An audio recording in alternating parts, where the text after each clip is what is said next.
Proud of You is a parenting advice podcast and support group for dads hosted by two goofy dads.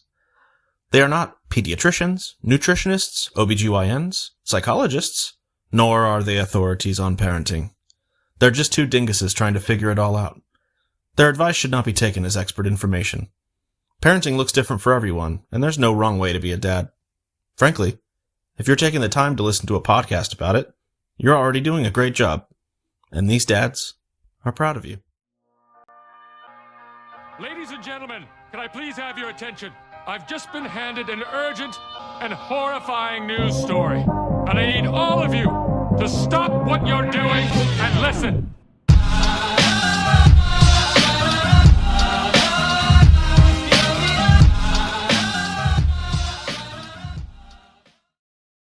Welcome back to an interesting, maybe slightly controversial topic for this week's episode. I'm Derek Mata. I am Andrew Goody, and we are proud of you. This week, we are joined by the better half of Derek's marriage. That's true. Yeah, it's true. April, do you want to introduce yourself? I'm April Mata, the best wife he's ever had. I mean, she can say that. Like, that's fine. I've been married a couple of times. For anybody who doesn't know my backstory, I will say I have not met any of your exes, but I can confirm that April is the best wife that you've ever had, because she's the best wife that there is, except for my wife. And we'll let them cage fight about that someday, I'm sure. There we go. Today, we're talking about a topic that I know very little about, but luckily, Derek and April have, well, I don't want to say luckily, both of them have experience on the topic. We're talking about co-parenting.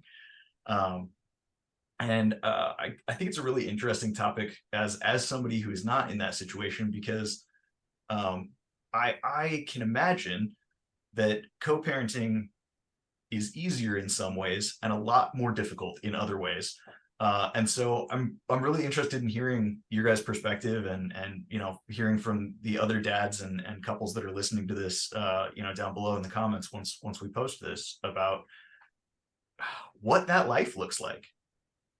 See, so you don't really see the success stories as much as you see the other side of it. Like, unfortunately, we don't have success stories. We have a lot of battles we fight constantly regarding really large topics, regarding the dumbest things, topics we have discussed on this podcast and topics we are going to discuss later on. So unfortunately, we only see one side of it. Would you say we have any success stories on co-parenting to this point?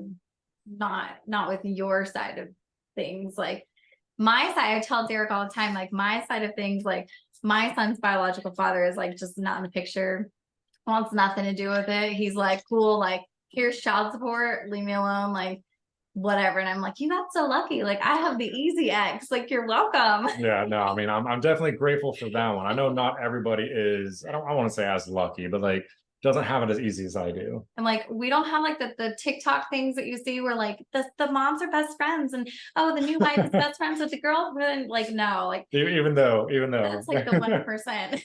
Even though that was almost a thing for a little bit there, and it's super funny. We tried so hard in the beginning. We tried so hard. Yeah, so hard. So I know, Derek, you gave our listeners a rundown in the first episode, but just for any new listeners who are joining, give us a quick rundown on the situation, right? So the ex-wife that we co-parent with is my first ex-wife, with my oldest daughter, Who's 12. Who's 12, almost 13. So it's the fun age of figuring out what freedoms they can have, or they should have, or allowed to have, and what boundaries and where you need to step in as a parent. So that's our biggest fight up until this point. Right. And April, you also bring a kid to the equation and an ex to the equation. I also bring a 12-year-old to the equation. Our kids are only 6 weeks apart. So it's funny because, like, in our life, I like to say, like, none of our children are the stepchildren. Like, they're just all our children. And I've been very, like, adamant about that. And so we don't try to like differentiate. I'll be like, oh, my daughters, my sons, like, except for when someone's like, oh, how old are your kids? And I'm like, oh, you know, almost 2, 3, and I have 2 12-year-olds. And like, you have twins? And I'm like, no, they're 6 weeks apart. And people are like, what? And the looks you get, like, how is that possible? Yeah. Like, And then that's Yeah. when it's be like, one's mine, one's his, they're 6 weeks apart. But like, that's the only time we differentiate. Like, that's your daughter versus my son. Like, we just don't do that. We don't do that's the step kid. Like, they're all of our kids.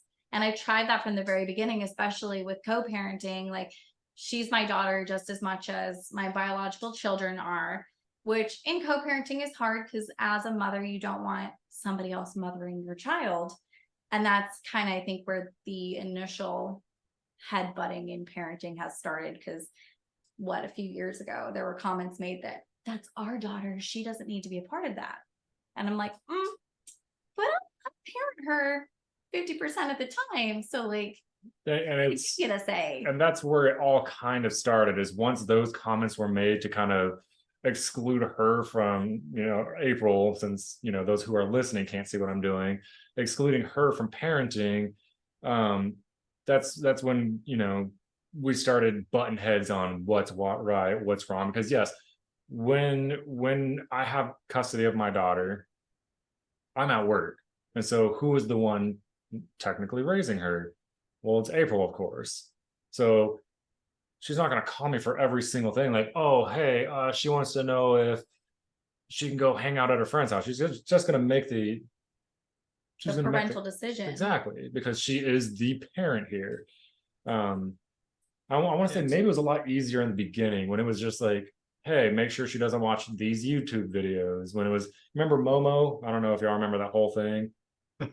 No, yeah, Weird on YouTube. Weird YouTube demon thing.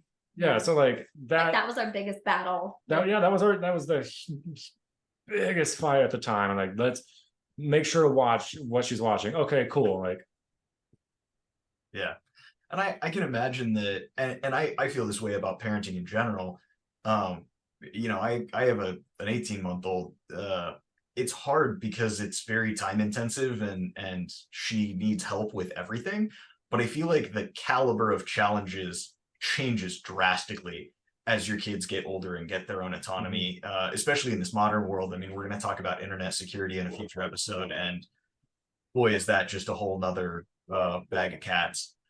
But bag of cats. Oh yeah. but yeah, and you mentioned the way that you guys refer to your kids, and it's something that Derek, I've always really respected about you. I didn't realize that you had stepkids until I did the math on how long you and April had been married, because you have never referred to any of your kids as anything other than your kids. Like, I kind of obviously found that distinction again doing the math, and also as I got to know you better. But I think that's really cool because and everybody has their own opinions, and everybody is entitled to their own opinions on that matter. But I think when somebody says like you're not my daughter's biological mom, so you aren't her parent, that's so disrespectful to adopted kids and adopted parents and surrogate parents, that enters a whole nother layer of complication. That like a parent is the person who raises you. There's a lot of people who are parented by their aunts or uncles more than they're parented by their own family because of whatever the situation is at home. Like I absolutely adore the fact that you guys view your kids as your kids, because that's what they are. Well, this is a team effort, like it's and his ex-wife is married, and I thought, all 4 of us are parenting this one child. And it's difficult because we have very different households. I think that is where all of this co-parenting stuff is just like so hard, because we have one very specific kind of household and they have the polar opposite kind of household. And so we have different rules, we have different expectations, and it's for her, I imagine for our daughter, for Evelyn, it's very difficult because she's going to this house with this set of rules and this house with this set of rules. And like, it would be nice if we could all get on the same page, but being so opposite, there's just no happy medium. It has just become this big. And the older she gets, the more what's polarizing the issues are for us, Yes. because we are very conservative and strict, and we have a standard in this household that internet security and all that stuff. Like, you don't need to have your phone connected. Like, Lucas has a phone, but it's locked down. Like, that kid can't do anything on that phone, and if he tries, I get messages about it, because he's 12. He doesn't Yeah. need to have No, free exactly. access to the He internet. doesn't need, the Snapchat and, TikTok. Like, I'm on TikTok. My kids do not need to see what's on TikTok. Absolutely not. Like, and like people will argue that, oh, there's like TikTok kids or something like that, or differing versions, but it's people find a way to corrupt or to get past the things set in place to make it kid friendly. Of course. And I mean, you mentioned the whole Momo thing on YouTube. Like, YouTube Kids is a thing, Netflix Kids is a thing. They're all algorithm driven, which means if you can figure out how to get around the algorithm, you can post whatever content you want on there. Yeah, And exactly. it might get taken down very quickly, but how quickly can my kids see it before it gets taken down, right? Parents are the first line of defense for all of your kids' security, whether it's cyber or otherwise, right? And that's our job as dads and moms in this case, is taking care of our kids. Yeah. And that's where it's become difficult for us. As the older she gets, the more she wants to be doing things that, in me being very old fashioned, I'm like, oh, that's not really age appropriate. And like, maybe I'm behind the times, because We are behind the times. we are behind the times. Because I see all these parents who have kids similar in age to our oldest ones, who have TikTok, who have Facebook, who have Snapchat, who go, here and there with their friends, and wear makeup and shave their legs. And I'm like, you're 12.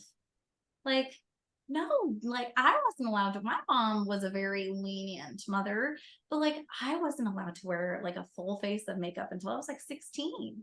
Like, it's just not it for me. And that's where we're so different. And that's where co-parenting, not we. no, not us. Like, the Yes. households are so The different. two households.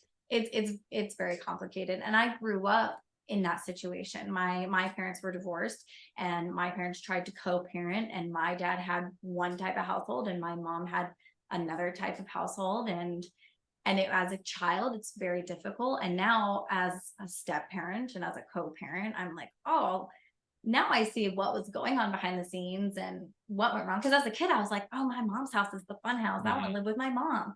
And now, as a parent, I'm my father, and my household is ran like my father's. And I'm like, I kind of see why my dad did the things that he did, and why my parents got in the fights that they got in, because it's not an easy job. Every kid is smarter than their parents until they grow out of that phase where they realize they're actually idiots. I know I was, but my dad, I mean, I'm 32 and my dad is still teaching me stuff. So it's challenging. And I can imagine that dynamic is really difficult, because like you said, in a perfect world, you're all on the same team, right? You're all team Evelyn, you're all team kid. The four of you should be doing what's in the best interest of that child. But obviously there's a reason why, Derek, you and your ex, and April, you and your ex have separated. And a piece of that, I won't say the whole thing, a piece of that is probably because some of those core values were different. And so it becomes challenging when, we're all on the same team. All four of us are doing what we think is best for this kid, but two of us think this is best, and two of us think this is best, and two of us can't be in a room together. And, whatever that dynamic looks like, it gets really challenging.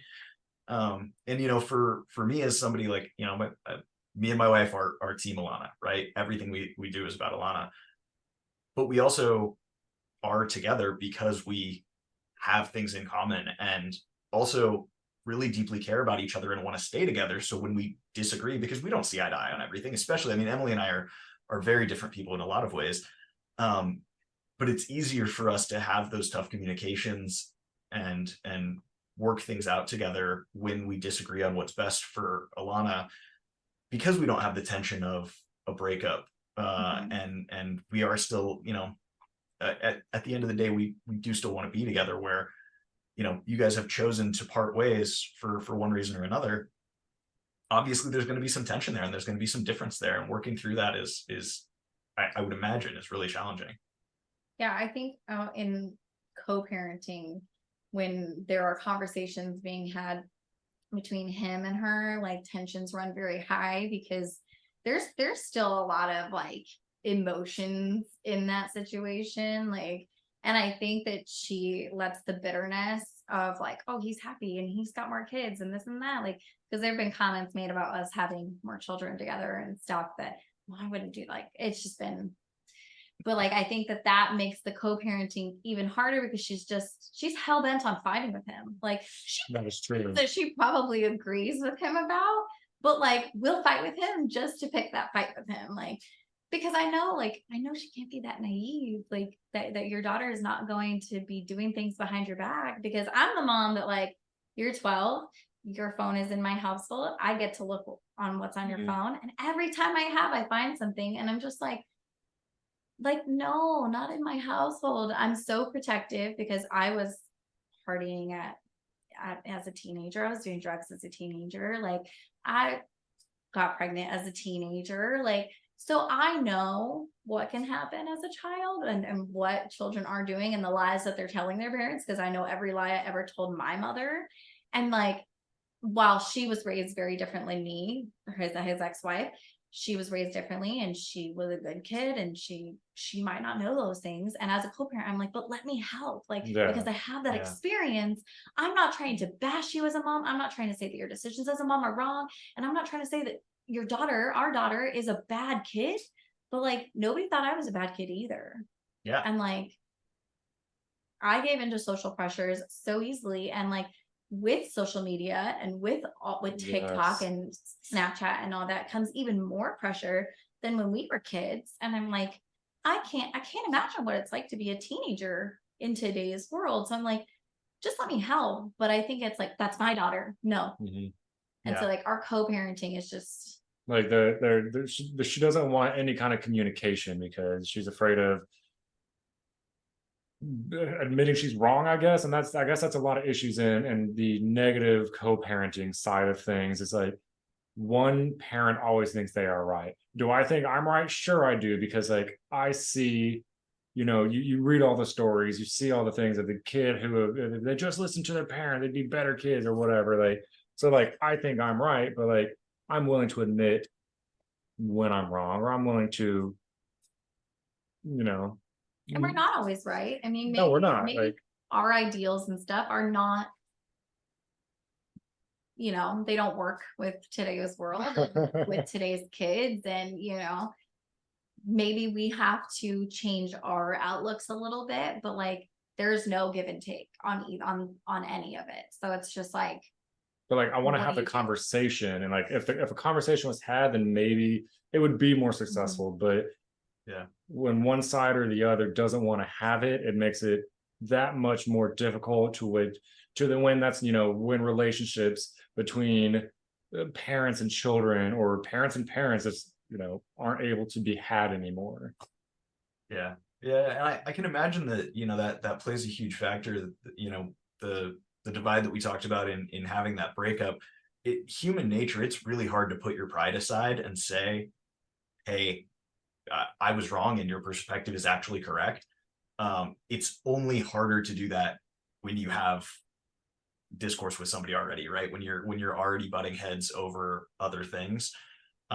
And I know you, Derek, and I know that you're like me and you like to play devil's advocate and poke the bear. And it sounds like your ex is also similar to us and likes to play devil's advocate and poke the bear and fight for the sake of fighting.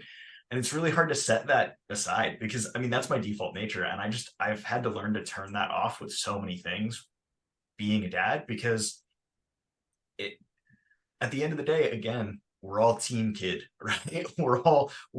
We've said it before, like Derek and I are not expert fathers. We are two idiots trying to keep our kids alive.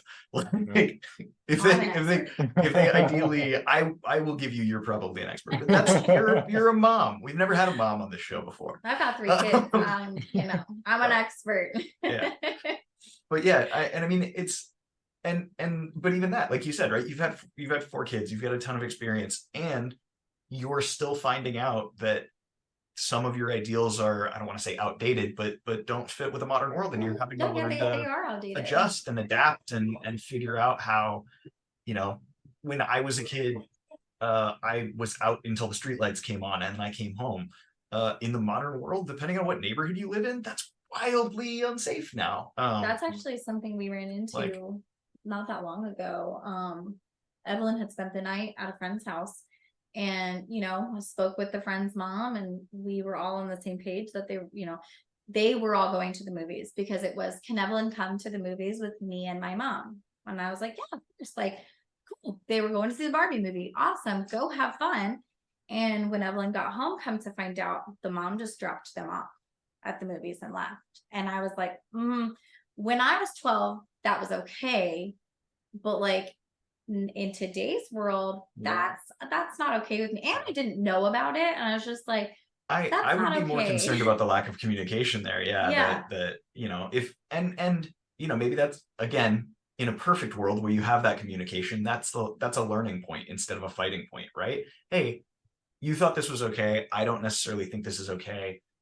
We didn't communicate about this because you assumed that I was viewing it from your perspective, and you assumed that I was viewing it from my perspective, or vice versa there. Let's work through it and do better next time. oh yeah, I definitely But instead it turns had a into conversation. Yeah. No, the big headbutt it was fight, the girl's like- mom. I had a conversation with her. I texted her and I was like, hey, listen, like, so glad that you guys had a great time. We want her to be able to continue to spend the night. However, like, we do not allow her to go to the movies by herself. Like, she's not at that maturity level yet where we can trust her going to the movies by her. They're two 12-year-old girls, and you're dropping them off at a movie theater. Like, I don't think that's wise. I mean, I know a lot of parents do it, but she didn't even have And her I- phone. So I'm like, I we was shouldn't a have gotten a hold of her. I was a mall rat as a kid. I got dropped off at the mall, and we raised havoc and saw movies. And I mean, I'll be honest, we snuck into movies and got kicked out of stores and did all kinds of crazy stuff.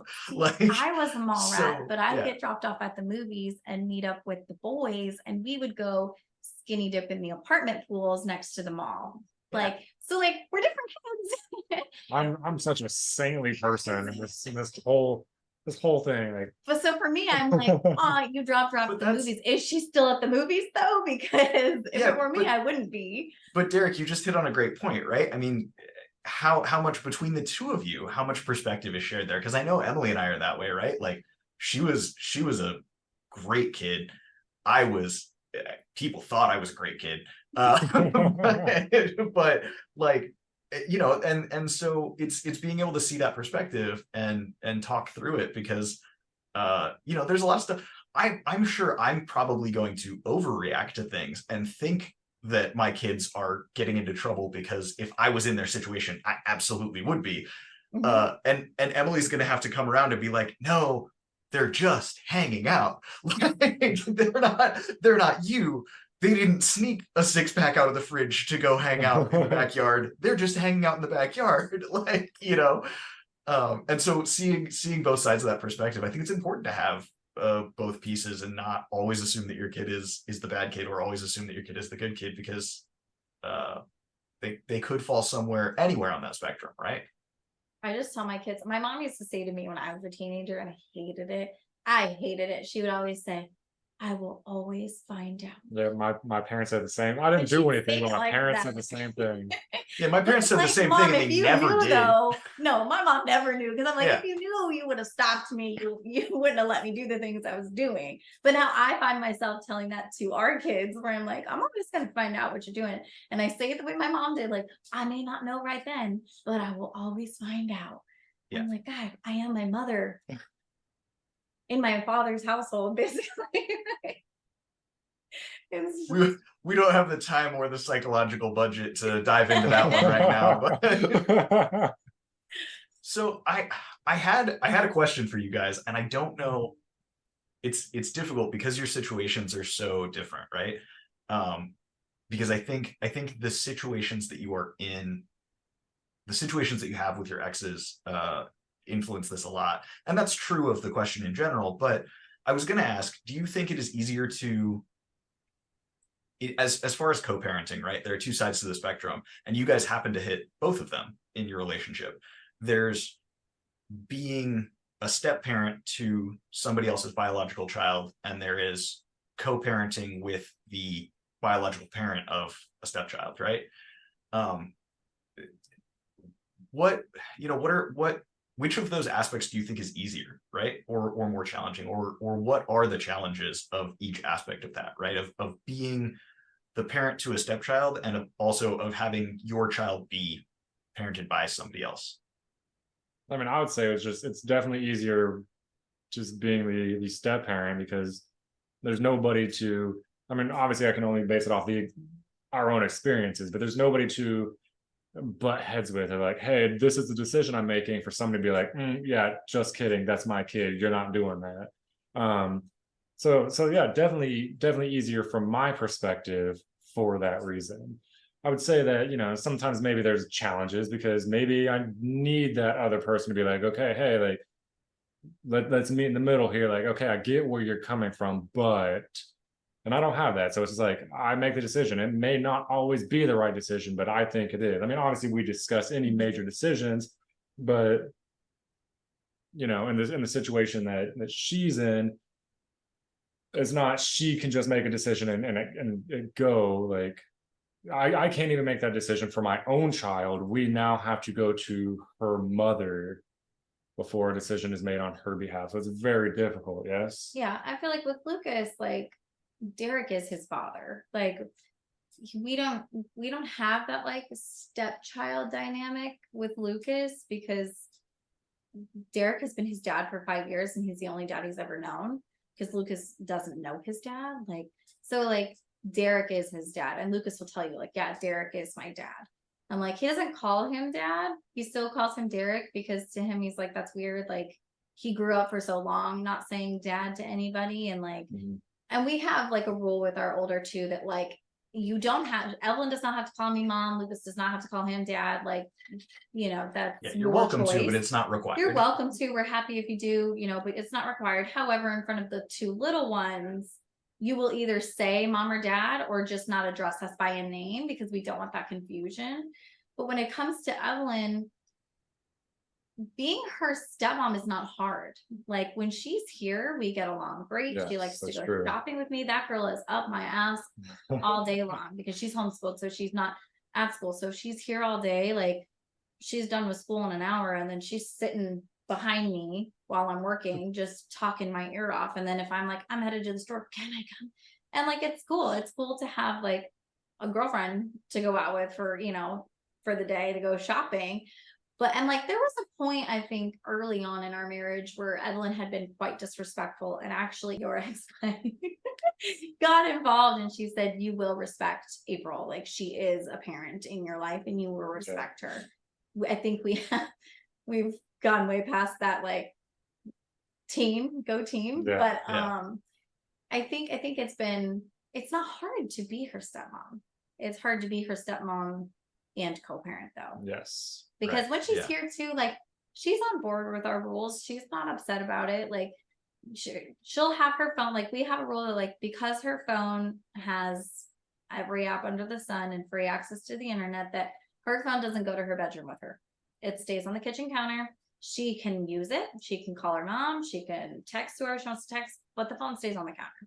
It does not leave the kitchen. And but she'll put her phone on the counter and she won't touch it. If she's here for 2 weeks, she doesn't touch it. Yeah. Like she's cool. She'll go play in the creek. Her and Lucas go down the creek and to the lake and do whatever they want to do. And like they act like kids, and it's great. And so like we don't have that battle when she's here.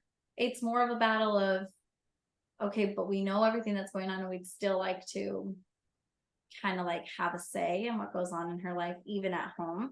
And her mother tends to fall back on, well, what happens in my household is not your concern, and what happens in your household is not my concern. And I kind of am like, but she's our child. She's one person wherever she is. She's one person, and the decisions that either of us make in our households will affect each other's households, because you know they have her husband has a child too, so like there's a lot of kids going on in this whole situation. And so it's like if you're making choices for Evelyn, and let's say, God forbid, she gets pregnant at 16, that now affects my household. Yeah. That now affects my children. That affects our marriage. That affects a lot of things. And so me, as somebody who knows the warning signs for that, like, if I'm trying to prevent that and trying to be like, hey, like, let's have a conversation about some things I saw on Evelyn's phone, like, but I get shut down. Like, I get shut down, like, no, like, here's why you're wrong. And then I can't even get a text message back because I'm getting too many messages. Like, so it's just, it's not hard to be her stepmom. It's really not. Like, her and I get along great. We have a great relationship. Like, she calls me for things that, you know, I'm like, honey, go ask your mom. Like, she's like, you know, that girl, we have a good relationship, but it's become more strained as our relationship with her mother becomes more strained, which sucks. It really does suck. Yeah, no, and I mean, that makes sense, right? You're the two of you have a relationship with your daughter, and there's another party or two. I'm sure her stepdad is probably involved in her life as well, right? That like that other parenting dynamic is pulling, it sounds like, a bit in a different direction. Again, I don't want to make assumptions about your situation or judgments of you know, the dynamics there, but you know, that changes things. Because for me, I don't want to say unilateral, but Emily and I have pretty unilateral influence over Alana. Again, obviously, toddler versus 12-year-old, wildly different worlds. Lots of tantrums either way, I'm sure, but Yeah. Yeah. like, you know, having another person have a say, right? Because it's so hard. The thing that always boggles me, and you know, I name drop the podcast. I'm so proud of you guys for doing the thing. It's unfathomable to me dealing with the challenge of having another person who has significant sway, right? Because it's hard enough for me with my parents and Emily's parents and friends questioning our choices, right? Because like we've made some choices that I think are beneficial, but are more challenging, right? We co-sleep with our child. We talked about that in the sleeping episode. Yeah. It's hard. It's not easy because I don't just set my daughter down in a room and walk away for the night. She's kicking me in the ribs at 2 a.m. I chose that because I think it's what's best for my daughter, and Emily thinks it's what's best for her daughter, and we made that decision together to do that hard thing. And a lot of people have judged us for parenting choices, whether it's because they think that they're hard or because they think that they're wrong or whatever. And at the end of the day, I get to say, hey, same thing I say in this podcast all the time, as long as you're not abusing or neglecting your child, there's no wrong way to parent. This is my kid. I have made this choice. I respect that you don't see eye to eye with that. Go fuck yourself. Because it's my kid and I'm going to raise my kid the way that I want to. The position that you're in, you know, co-parenting, somebody else has an active ability to step in and say, no, fuck you. Like this, you know, and that, and on our side too, we're fuck you. Of course, like of course, yeah. Man, we're still gonna earn our explicit tag on this episode of the podcast. But yeah, like, and that's, I respect the hell out of anybody who is co-parenting, because, you know, stepping up is, you know, like you said, parenting that kid who you love is not the hard part. It's everything else, right? It's all of the other aspects. It's the politics, it's the drama, it's the interplay. And I'm sure there's an element, like, for me, it's seeing, and I know, Derek, you're a boomer who's only on Facebook, but April, I know you're on TikTok and Instagram, and you're a mom, so you just look at everything in the world and have all of the information in your mind all at once. Yeah, all of it. When I look at like playrooms on Instagram, especially like super cool all wood Montessori playrooms that are perfectly organized and don't have any Cheetos crushed in the carpet, I'm like, man, I'm doing something wrong. Like, because my playroom is a mess. It's a bunch of toys. There's a mattress in the corner. Like, it doesn't look like this thing. And I mean, that goes for every aspect of life, right? Cooking, drinks, houses, you know, whatever, motorcycles, cars. Like, it's easy to look on the internet and play that comparison game of, oh man, I wish I had, or oh man, I must be doing something wrong because my life doesn't look like that. And like that having that even just in your own household, right? Where like your kid is going back and forth and you're like, man, I wish this other house that my kid was in looked more like mine, or God forbid the other way around, I wish that my house looked more like theirs, right? And then the additional aspect of you're going on TikTok and seeing those families who are the 4 people that are all about our kid, and the wife is the stepmom's best friend, and like, you know, and thinking like, oh man, like, yeah, that girl is doing her ex-husband's wife's hair, and I'm in a screaming match with my husband's ex-wife. What are we doing wrong that we're not in that position? And I think that's absolute crap. And I want to just throw that out there right now. But like, no. but I mean, it's that less than 1% of people that are showing you the thing that they want to put on the internet, probably so all 4 of them can monetarily benefit from it. It's that Instagram versus reality Yeah. stuff that you see. Like, it's probably not like that. Thanks for reducing my 10-minute rant into 4 words. You're wonderful, April. This is why we keep you around, because you take Derek and I's long-winded rants and turn them into actual cohesive information. No, she just takes all the fun out of it. But no, like, so yes, like there are those people that will reality versus what you see on social media, but like there are those success stories. We went to Home Depot the other day and we saw that guy with a shirt as we were walking in. He goes, I'm not the, and you see it on I'm not Facebook. the stepdad, I'm the dad that stepped up. Yes. And like obviously he felt a certain way that he's like, I have earned this shirt, like an older gentleman. And like, I want to know his story. And like, I'm not just going to talk to some random dude at Home Depot. I'm running in to grab something real quick. But like, but I don't think that's a co-parenting. That's more like a you, like, because to me that shirt was like, okay, the other father in this situation is a POS, and this guy stepped up to be the dad because like that's what you. But I guess I don't see myself as a stepdad though. So like I see myself as the dad, because like you said, like I'm the only dad. I'm like, I'm not dealing with Lucas. He's yours to deal with. Even though he's my kid, I'm like, no, you handle it. I'm going upstairs, not doing it. Well, because like you said in the beginning, he's not just your kid, right? He's the 2 of your kid. Yeah. Derek, I think you just burned yourself by saying that you are exactly that shirt. You are not the stepdad. You are the dad who stepped up. You don't see yourself as a stepfather because you're not acting like a stepfather. You're acting like a father to your child. You are a dad to him. Like you are nailed his it, only man. father. And I'll challenge you guys. You opened the episode with saying that you don't think you have any success stories in co-parenting.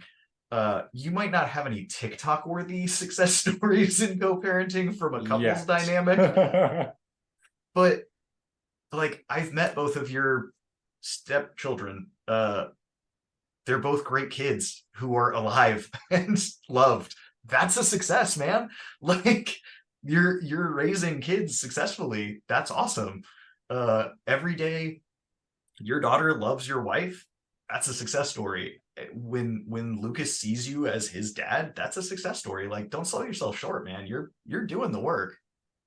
And that's all I wanted. When we got married, I was like, I just want him to, like, I was not looking for a dad for my kid. Like he was 7 when we got married, and just like, but if you, and I told him very clearly that if you do not love my child, we cannot be together. Like, because he's not your step kid. He's not my kid and you're married to me. Like, we come as a package deal. And so when I married him, like, they came as a package deal. Like, and when we got married, Evelyn was not an easy kid to, it was a struggle. That's a whole different story. That's an off air story, but like it was a struggle, but I was like, no, that's his daughter, and that's now my daughter, and we are a family, and we have tried very hard to just make sure that neither of those kids has ever felt like they're not Noah and Ivy, like, because Noah and Ivy are our biological kids together, but Lucas and Evelyn to me are no different.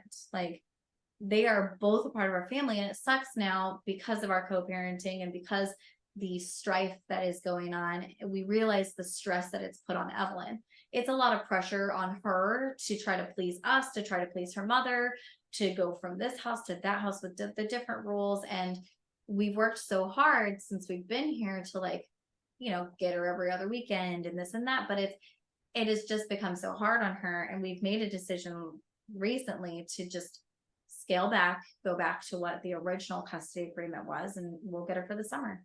And I think at the end of the day, like while we are still so close to her, in proximity, it'll be easier for her to have one set of rules for a longer period of time. So it's more consistent. Like, would we love to see her? Do we want her every other weekend? Absolutely. Noah asks about her every freaking day, and it breaks my heart.